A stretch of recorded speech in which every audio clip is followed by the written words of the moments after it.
2027년 7월 어느 뜨거운 여름날의 오후를 상상해 보십시오. 강남역 사거리에 있는 모든 음식점은 로봇에 의해 음료가 제조되고 서빙이 되고 있으며 사람들의 몸에는 저마다 웨어러블한 인공지능 기기가 들려있고 도로 위에는 운전대 없는 자율주행 차들이 조용히 미끄러지듯 달리고 있습니다. 불과 몇 년 전만 해도 공상과학 영화에서나 보던 장면들이 우리 일상의 풍경이 되는 거죠. 여러분, 대한민국 경제가 무너진다는 뉴스만 보며 불안해하셨습니까? 하지만 진실은 다릅니다. 지금 우리 눈앞에는 1990년대 반도체 신화, 2000년대 조선업 전성기를 뛰어넘는 거대한 국부 창출의 기회가 다가오고 있습니다. 오늘 이 영상은 단순한 주식 추천이 아닙니다. 앞으로 2027년까지 대한민국의 운명을 바꿀 7가지 핵심 산업과 그 주인공들에 대한 생존 매뉴얼입니다. 자, 먼저 반도체 이야기부터 해보겠습니다. 삼성전자와 SK하이닉스,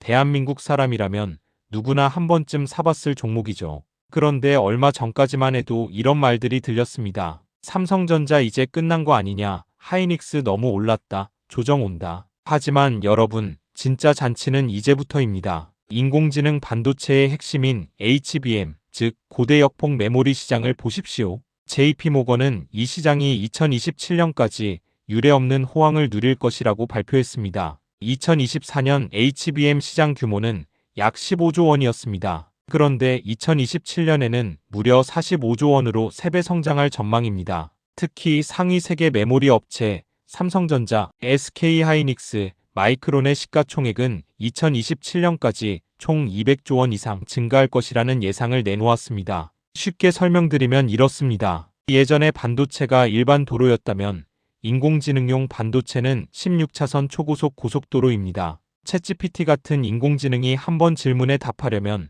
HBM이 초당 수천억 번 데이터를 주고받아야 합니다. 전 세계가 이 고속도로를 깔기 위해 돈을 싸들고 줄을 서 있는 겁니다. 50대 직장인 김 부장님 사례를 들어볼까요? 김 부장님은 2024년 삼성전자가 6만 원대일 때 주변 사람들이 모두 이제 삼성 시대는 끝났다고 할 때 오히려 남들 다 욕할 때가 기회다라며 퇴직금 3천만 원을 넣었습니다. 2026년 지금 그 주식은 12만 원을 넘어섰고 김 부장님은 원금의 2배가 된 6천만 원을 보유하고 있습니다. 거기에 매년 90만 원의 배당금이 통장으로 들어옵니다. 김 부장님은 이렇게 말씀하셨습니다. 은행 이자는 고정원금에서 늘 연 3%를 받게 되는데 주식은 계속해서 원금이 올라가면서도 배당은 1.5%가 넘는다고요. 주가까지 올랐으니 노후 준비가 훨씬 수월해졌습니다. SK하이닉스는 더 극적입니다. 2024년 초 13만 원이었던 주가가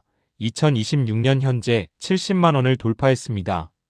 이 회사는 전 세계 HBM 시장의 50% 이상을 장악하고 있습니다. 엔비디아가 만드는 인공지능 칩 10개 중 8개에 SK하이닉스 메모리가 들어갑니다. 한미 반도체와 HPSP 같은 장비주들도 마찬가지입니다. 이들은 이 초고속 고속도로를 만드는 특수 장비를 생산하는 회사들입니다. 한미 반도체는 반도체 칩을 기판에 붙이는 TC 본딩 장비에서 세계 1위입니다. 삼성도 하이닉스도 심지어 대만의 TSMC도 이 회사 장비 없이는 공장을 못 돌립니다. 2024년 주가 7만 원이었던 한미 반도체는 2026년 현재 10만 원을 넘어섰으며 계속적으로 상향할 전망입니다. 다음은 바이오입니다. 알테오젠과 셀트리온, 이름만 들어도 가슴 뛰는 종목들입니다. 특히 알테오젠, 이 회사가 가진 기술을 설명드리겠습니다. 여러분, 항암제나 류머티스 치료받을 때 병원 가서 한두 시간 동안 정맥주사 맞는 장면 보신 적 있으십니까?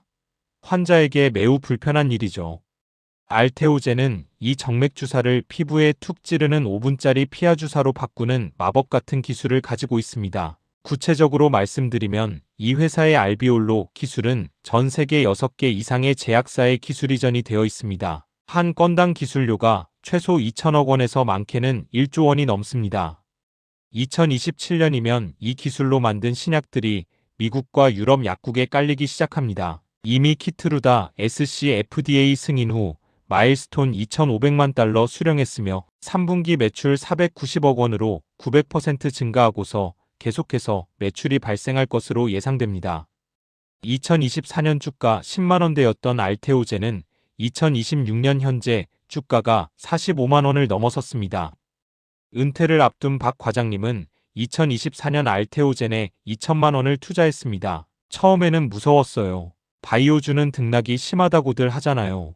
그런데 기술 이전 뉴스가 나올 때마다 20%, 30%씩 오르더라고요. 지금은 9천만 원이 되었습니다. 손주들 대학 등록금은 이걸로 해결할 수 있을 것 같아요. 셀트리온 역시 서정진 회장이 공언한 대로 위탁개발 생산, CDMO 시장에서 독보적인 위치를 굳혀가고 있습니다. 미국과 유럽의 바이오 벤처들이 신약을 개발하면서 생산은 셀트리온에 맡겨가고 있습니다. 2026년 셀트리온의 CDMO 수주는 이제 막 시작 단계로 2026년 현재는 매출 목표를 5.3조로 두고 있으며 CDMO 계약 수주하면 최소 3년은 물량이 보장됩니다. 원전과 방사는 또 어떻습니까?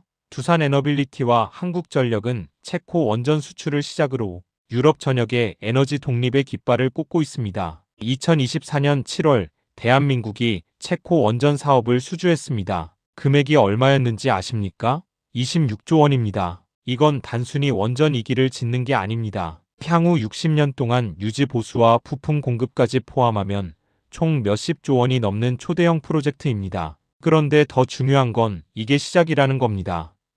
폴란드가 원전 6기를 추가로 건설할 계획을 세우고 한국수력원자력이 제안에 참여를 했습니다. 네덜란드, 스웨덴, 영국 등 유럽 다른 국가들도 러시아 가스 의존 탈피 위해 원전 확대 논의에 있습니다. 거기에 가장 유력한 후보자가 한국 원전입니다. 두산에너빌리티는 2024년 주가 2만 원대였습니다. 체코 원전 수주 발표 이후 4만 원을 넘어섰고 2026년 현재는 9만 원에 육박하고 있습니다. 한국전력 역시 2024년 2만 원대에서 2027년 5만 원대로 2배 이상 올랐습니다. 방사는 어떻습니까? 한화에어로스페이스와 한화시스템 이제 K방산을 넘어 세계 4대 방산 강국으로 가는 티켓을 끊었습니다. 2024년 한 해 동안 대한민국 방산 수출액이 얼마였는지 아십니까? 14조 원이었습니다. 농수산물 수출액이 총 18조 원이었는데 그만큼 압도적인 금액이었습니다. 2025년 폴란드에 K2 전차 360대 천무 다연장 로켓 288문을 수출했습니다. 총 금액 18조 원입니다. 그 중에서 중동의 두 국가에서 천궁방공 시스템을 8조 원어치나 구매했으며 더 늘어날 전망입니다.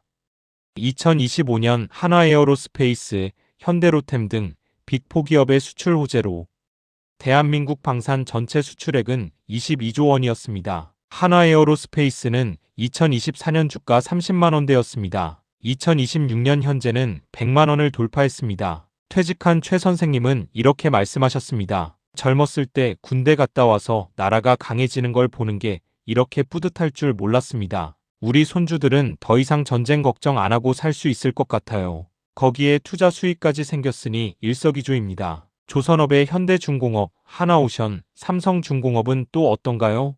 배를 만드는 도크가 2027년까지 꽉 찼습니다. 2024년 말 기준 이 3사의 수주 잔고를 합치면 190조 원이 넘습니다. 이건 향후 3년치 매출이 확정되었다는 뜻입니다. 이제는 예전처럼 싸구려 화물선을 만드는 게 아닙니다. 한 척에 수천억 원 하는 LNG 운반선, 한 척에 7천억 원까지 하는 대형 컨테이너선을 주로 만듭니다. 2024년 한국 조선업의 평균 선박 가격은 척당 3천억 원이었습니다. 중국은 1천억 원입니다. 우리는 3배 비싼 배를 만들지만 전 세계가 줄을 서서 기다립니다. 왜냐하면 품질이 다르기 때문입니다. LNG 운반선 시장을 보십시오. 전 세계 LNG 운반선의 70%를 한국이 만듭니다. 중국이 아무리 싸게 만들겠다고 해도 선주들은 한국 배를 삽니다. 영하 163도의 액화천 연가스를 싣고 대양을 건너는 배는 안전이 생명이기 때문입니다. 하나오션은 2024년 주가 3만 원대였습니다. 2026년 현재 14만 원을 넘어섰습니다. 현대중공업은 2024년 15만 원에서 2026년 60만 원으로 2배 이상 상승했습니다. 현대오토에버와 로보티즈가 만드는 로봇들이 공장에서, 물류창고에서, 심지어 식당에서까지 사람 대신 일하며 효율을 극대화하고 있습니다. 로보티즈는 휴머노이드 로봇, 즉 사람처럼 생긴 로봇의 핵심 부품인 액추에이터를 만듭니다. 전 세계 유명 로봇 제조사의 관절에 로보티즈 제품이 들어갑니다. 2024년 주가 4만 원대였던 로보티즈는 2026년 현재 24만 원을 돌파했습니다. 마지막으로 지주사들입니다. 삼성물산, 현대차, SK. 이들은 단순히 자회사를 관리하는 곳이 아닙니다. 정부의 기업가치 제고, 즉 밸류업 정책의 최대 수혜자들입니다. 사실 한국 기업들은 오랫동안 주주들을 홀대해 왔습니다. 이익을 내도 배당은 적게 주고 사내 유보금만 쌓았습니다. 그래서 한국 증시는 늘 저평가되었습니다. 하지만 2024년부터 정부가 기업들에게 주주 환원을 강력히 요구하기 시작했습니다. 삼성물산은 2027년 비건설 부문 영업이익 비중이 70%를 넘을 전망입니다. 상사 부문과 패션 부문의 수익성이 크게 개선되었기 때문입니다. 배당 성향도 2024년 19%에서 계속해서 상향될 예정입니다. 주가는 2024년 12만원에서 2026년 22만원으로 거의 2배 올랐습니다. 현대차는 밸류업 정책에 맞춰 주주들에게 주는 배당을 대폭 늘려가고 있으며 보스턴 다이너믹스 인수 후 2026년 CES에서 피지컬 AI 로봇 사업 성과를 보이며 주가는 2024년 23만원에서 2026년 38만원으로 상승했습니다. 해당 주식들이 2026년, 2027년 내내 쉬지 않고 오르기만 하리라 생각하진 않습니다. 분명 상승과 하락은 반복될 것입니다. 그러나 중요한 건 방향입니다. 이 종목들은 흔들리면서도 결국 우상향할 가능성이 높은 자산이라는 점입니다. 어떤 종목이든 상승 뒤에는 조정이 옵니다. 인내를 가지고 하락기마다 기회를 포착해 담아간다면 2027년에는 의미 있는 수익을 기대할 수 있을 것입니다. 여러분, 1997년 외환위기 당시 살아남은 사람들은 누구였습니까? 공포에 질려 모든 자산을 현금으로 바꾸고 도망친 사람들이 아니었습니다. 묵묵히 대한민국의 기초 체력을 믿고 우량 자산을 모은 사람들이었습니다. 1997년 삼성전자는 주가가 7만원에서 2만원까지 떨어졌습니다. 그때 산 사람들은 2000년 40만원을 보았습니다. 20배입니다. 2008년 금융위기 때도 마찬가지였습니다. 현대차는 3만원까지 떨어졌다가 2011년 24만원을 찍었습니다. 8배입니다. 지금도 똑같습니다. 위기는 조용히 그러나 확실하게 다가오고 있지만 준비하는 자에게는 역대급 기회가 될 것입니다.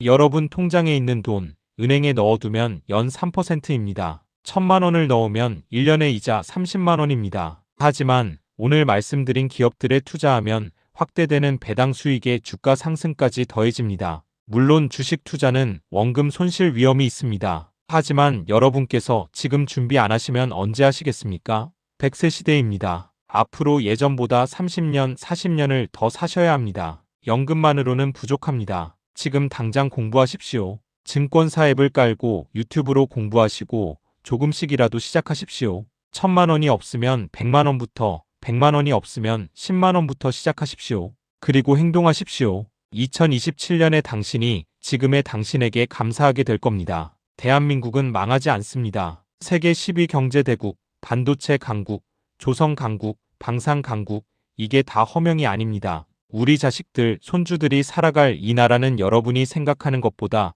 훨씬 더 강하고 희망찹니다. 그 희망에 여러분도 동참하십시오. 오늘 영상이 도움이 되셨다면 구독과 좋아요, 알람 설정 부탁드립니다. 다음 영상에서는 더 흥미있는 경제 이야기 가지고 돌아오겠습니다. 감사합니다.